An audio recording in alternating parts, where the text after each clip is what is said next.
से फैली हुई थी कि आगे जाके पढ़ाई का कोई फायदा नहीं होने वाला, क्योंकि कोई जॉब ही नहीं है, लोगों को जॉब नहीं मिलेगी और लोग भूखे मरेंगे। इस बात की वजह से स्कूल और कॉलेजेस में पढ़ने वाले टीनेजर्स काफी हर्ट होते हैं कि फिर हमारी पढ़ाई का फायदा ही क्या है। तो वो अपनी पढ़ाई छोड़ देते हैं और क्रिमिनल्स बन जाते हैं, चोरियां करने लगते हैं, रॉबरी करने लगते हैं और हर उल्टा काम। यानी टीनेजर्स इस बात को लेके काफी अग्रेसिव हो गए थे कि हमने जितना भी कुछ पढ़ा उसका कोई फायदा नहीं होने वाला हमें, हम अगर जॉब नहीं करेंगे तो अर्न कहाँ से करेंगे। इस वजह से उस मुल्क में क्राइम बढ़ता जा रहा था, जिसको लेके गवर्नमेंट और बाकी लोग भी काफी परेशान थे। तो वो सब लोग एक प्लान करते हैं। वो कहते हैं कि हम एक बैटल रॉयल गेम खेलेंगे। नाम से तो साफ पता चल रहा है कि ये गेम नहीं बल्कि कोई लड़ाई होने वाली थी। इसके लिए किसी स्कूल के एक क्लास को चुना जाएगा और फिर उन्हें एक जंगल में ले जाकर खिलाया जाएगा, यानी वो लोग आपस में ही लड़ेंगे। लेकिन इस गेम की सबसे खतरनाक बात ये थी कि विनर वही होगा जो एंड में सरवाइव कर जाएगा। यानी बच्चे चाहे 100 हो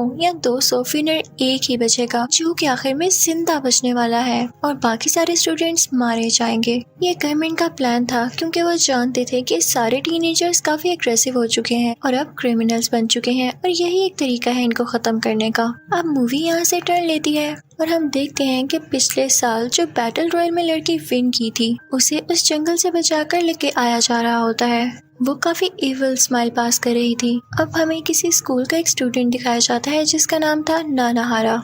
उसके पेरेंट्स की डेथ हो चुकी थी और वो काफी अकेला फील करता था।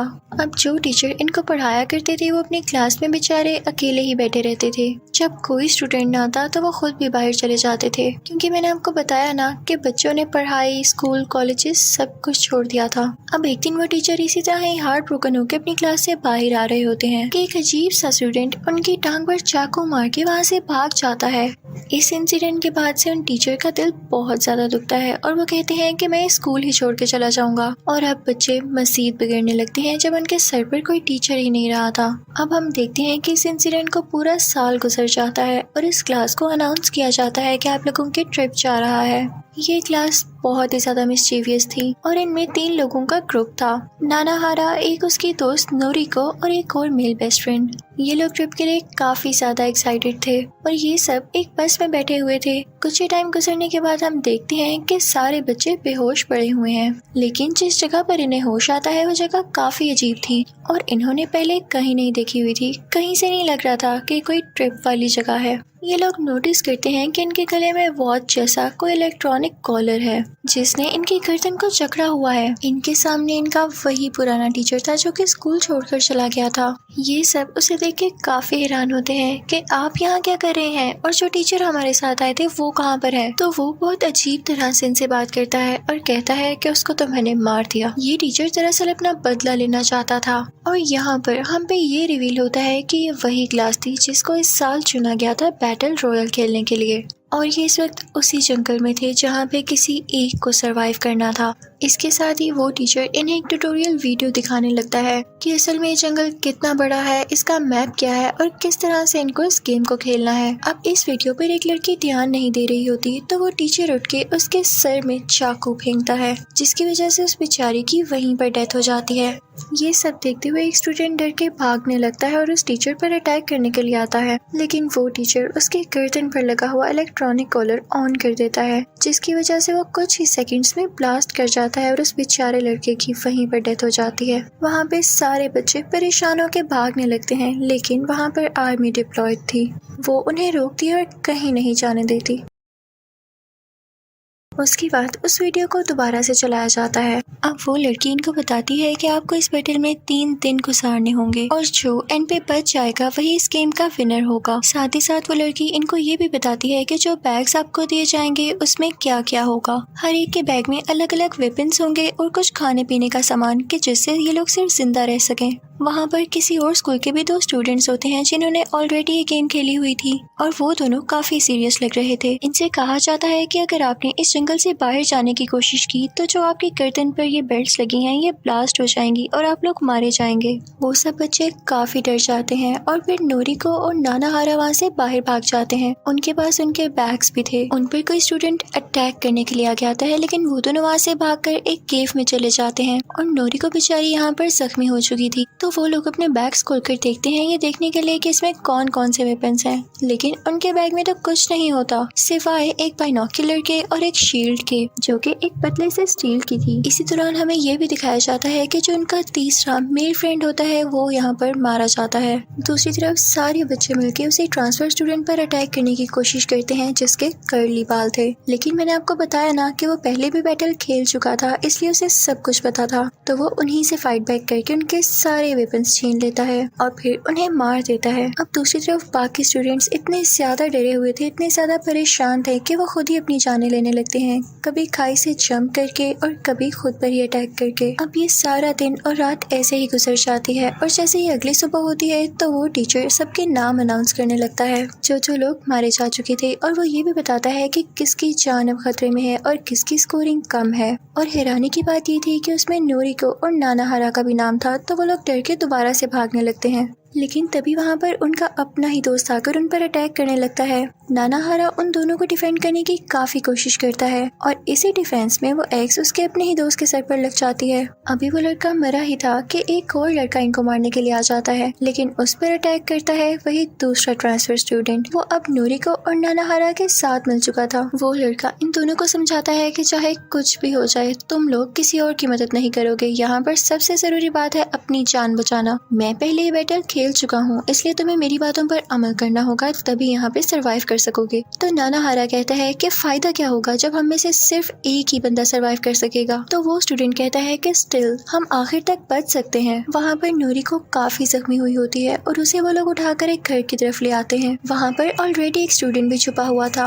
वो काफी अच्छा हैकर था। वो कहता है कि हमारे गले में जो डिवाइस लगी हुई है इसकी वजह से वो प्रोफेसर हमारी सारी बातें सुन पा रहे हैं, तो क्यों ना सबसे पहले इसको डीएक्टिवेट कर दिया जाए, और हो सकता है कि इसके बाद वो हमें ट्रैक भी न कर सके और हम यहाँ से भाग सकें।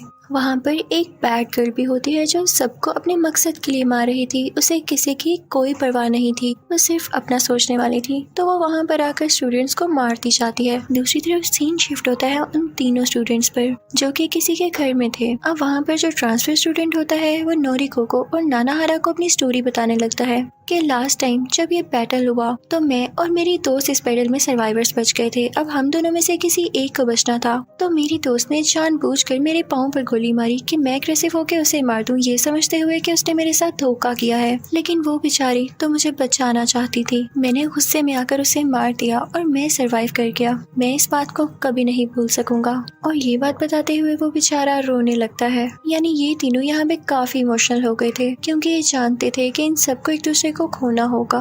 तभी वहाँ पर एक और स्टूडेंट आता है और एक स्टूडेंट को मार के उसके मुंह में बॉम्ब डाल के उसका सर इनके घर के अंदर फेंक देता है ताकि ये सब कुछ एक्सप्लोड हो जाए। लेकिन उससे पहले ही ये तीनों उस घर से बाहर आ जाते हैं और इनकी जान बच जाती है। कर्ली बालों वाला ट्रांसफर स्टूडेंट इनके खिलाफ था। वो वहाँ पर आता है और नानाहारा को मारने की कोशिश करता है, लेकिन एक और दोस्त उसको बचा लेता है। फिर वो लोग जाते हैं उसी हैकर के पास जिसने इनकी डिवाइसेस हैक करनी थी। उनका ये प्लान होता है कि हम बाकी स्टूडेंट्स के भी डिवाइसेस को हैक करके उनको एक्सप्लोड कर देंगे, जिनसे वो सारे मारे जाएंगे और हम तीनों यहाँ जिंदा बच जाएंगे। और जब सब मारे जाएंगे तो फिर हमें यहाँ से बाहर जाने के लिए कोई रोकेगा भी नहीं। लेकिन उसके बाद हम देखते हैं कि नानाहारा बेहोश हो जाता है और जहाँ पर उसको होश आता है वो एक लाइट हाउस था। उसके पास एक लड़की थी जिसने उसके जख्मों पर पट्टी की हुई थी। उस लाइट हाउस में 6 लड़कियां और थीं और उन लोगों के पास काफी एडवांस वेपन्स थे। तभी वो अलहदा होकर यहाँ पर आ गईं कि हो सकता है कि हम बच सकें। लेकिन उसमें से एक लड़की नानाहारा से नफरत करती थी। उसे ये लग रहा था कि उसने उसके दोस्त को मारा है, तो वो उस खाने में जहर मिला देती है जो कि नानाहारा के पास जाने वाला था। लेकिन उससे पहले ही उसे कोई और लड़की खा लेती है जो कि उसी की दोस्त थी और उन सब में इस बात को लेकर काफी लड़ाई होने लगती है। तो वो सब एक दूसरे को शूट करके ही मार देती हैं और वो लड़की खुद ही सुसाइड कर लेती है। अब नानाहारा को जब होश आ चुकी होती है तो वो परेशान होता है कि नोरिको कहाँ पर गई। तो वो नोरिको और उस हैकर को ढूंढने के लिए बाहर निकलता है। दूसरी तरफ हम ये देखते हैं कि नोरिको और वो लड़का बेचारे डेंजर जोन में होते हैं। नोरिको काफी जख्मी होती है जिसकी वजह से उससे भागा ही नहीं जा रहा था। और तभी वहाँ पर वही बैड गर्ल आ जाती है जो कि सबको अपने मकसद के लिए मारा करती थी। वो नोरिको को भी मारने की कोशिश करती है, लेकिन तभी वहाँ पर उसके टीचर आ जाते हैं, वही टीचर जिन्होंने ये बैटल अरेंज किया था। वो दरअसल नोरिको को पसंद करते थे और उन्हीं को देख के वो बुरी लड़की वहाँ से भाग जाती है और यहाँ पर नानाहारा भी आ जाता है। और फिर उसके बाद वो बुरी लड़की और वो कर्ली बालों वाला ट्रांसफर स्टूडेंट एक दूसरे के आमने सामने होते हैं और उन दोनों में काफी लड़ाई होती है और इसी दौरान वही ट्रांसफर स्टूडेंट उस लड़की को हमेशा के लिए मार देता है। उसके बाद वो सब डिवाइसेस को हैक कर लेता है, जिसकी वजह से उनका सिस्टम काम ही नहीं करता। आर्मी और वो टीचर इस चीज को सॉल्व करने में लग जाते हैं और इसी चीज का फायदा उठाते हुए वो एक बड़ा सा बॉम्ब वहाँ पे छोड़ देता है और उसके एक्सप्लोड होने के बाद सब कुछ तबाह हो जाता है। लेकिन इसका नुकसान उसे भी हुआ था, उसकी आंखें पूरी तरह से डैमेज हो चुकी थी। अब ये प्लान तो उन तीनों का था, तो वो तीनों यानी नोरिको, नानाहारा और उनका साथी वहाँ पर आते हैं ये देखने के लिए कि किसने किया। तो वो कर्ली बालों वाला लड़का इन्हीं पर शूट करने लगता है इनकी आवाज सुन के। अब उस तीसरे लड़के को काफी गुस्सा आता है कि हमने इसका क्या बिगाड़ा है, तो वो उसे शूट करके उसे मार देता है। इस दौरान वो खुद भी काफी जख्मी हो चुका था। अब हम देखते हैं कि अगली सुबह हो जाती है। सब कुछ नॉर्मल लग रहा था, लेकिन था नहीं, क्योंकि सारे स्टूडेंट्स उस एक्सप्लोजन की वजह से मारे जा चुके थे। अब सिर्फ ये तीनों बचे थे, यानी बैंड वाला वो ट्रांसफर स्टूडेंट, नोरिको और नानाहारा। अब वो लोग जानते थे कि इनकी डिवाइसेस तो डिस्ट्रॉय नहीं हुई, तो वो टीचर अभी भी इनकी बातें सुन रहा है। तो वो ट्रांसफर स्टूडेंट जान के उन दोनों पर गन पॉइंट करता है और कहता है कि मैं तो तुम्हें यहाँ धोखे पे लेके आया, मैं तुम दोनों को मार दूंगा और खुद सरवाइव करूंगा। और इसी के साथ वो एक फेक शूट करता है, जिससे उस टीचर को और आर्मी को ये लगता है कि खाली वही सर्वाइवर बचा है। लेकिन उनके कैमरास जो खराब थे, तो वो ये देख ही नहीं पाते कि वाकई ये तीनों जिंदा हैं भी कि नहीं। और फाइनली टीचर तो अपनी बात में सक्सेसफुल हो चुका था, जो वो चाहता था वही हुआ। वो अपना सारा सिस्टम वहाँ से समेटता है और अपनी आर्मी को भी ऑर्डर देता है कि बस सब कुछ समेटो और चलते हैं। अब वो खाली टीचर ही वहाँ पर बच गया था। वो उसी सर्वाइवर लड़के यानी उसी ट्रांसफर स्टूडेंट से मिलता है और तभी वहाँ पर नोरिको और नानाहारा भी आ जाते हैं। उन्हें देखकर टीचर को तो सरप्राइज होना चाहिए था कि ये जिंदा कैसे हैं, लेकिन वो बिल्कुल सरप्राइज नहीं होता, क्योंकि वो जानता था कि ये साजिश थी, ये प्लान था उसी ट्रांसफर स्टूडेंट का। वो आकर एक ड्राइंग दिखाता है, एक पेंटिंग दिखाता है। वो कहता है कि देखो, इसमें सारे स्टूडेंट्स ने एक दूसरे को मार दिया, लेकिन पीछे बची नोरिको। तुम मुझे गलत समझती रही, मैं तुम्हें एक बेटी की तरह मानता था, क्योंकि सब स्टूडेंट्स मेरी इज्जत ही नहीं करते थे, इवन मेरी बेटी भी मुझे बुरा कहती थी। लेकिन तुमने हमेशा मुझसे अच्छे से बात की, लेकिन सबने इस बात का भी गलत मतलब लिया। मैं काफी टूट चुका हूँ। वो नोरिको और बाकी स्टूडेंट से कहता है कि मुझे मार डालो, मेरा जीने का कोई मकसद नहीं। लेकिन जब कोई उसे नहीं मारता तो वो अपनी गन उन पर पॉइंट कर लेता है। जब नानाहारा ये देखता है कि उसने नोरिको पर गन पॉइंट कर ली है, उसे पसंद करते हुए भी, उसे बेटी कहते हुए भी, तो वो उसी टीचर को शूट कर देता है। लेकिन हम पे ये रिवील होता है कि उस बेचारे टीचर के पास तो टॉय गन थी, वाटर गन थी। तभी उनकी बेटी का उन्हें फोन आता है और वो बेचारा उसके बाद वहीं पर मर जाता है। यहाँ से आर्मी भी जा चुकी थी और सब कुछ क्लियर हो चुका था। अब पीछे 3 सर्वाइवर्स बचे थे, नोरिको, नानाहारा और वही ट्रांसफर स्टूडेंट। एक बोट लेते हैं और उसमें जाने लगते हैं, लेकिन वो बेचारा ट्रांसफर स्टूडेंट काफी ज्यादा जख्मी था और वो अपने वाउंड्स को बर्दाश्त नहीं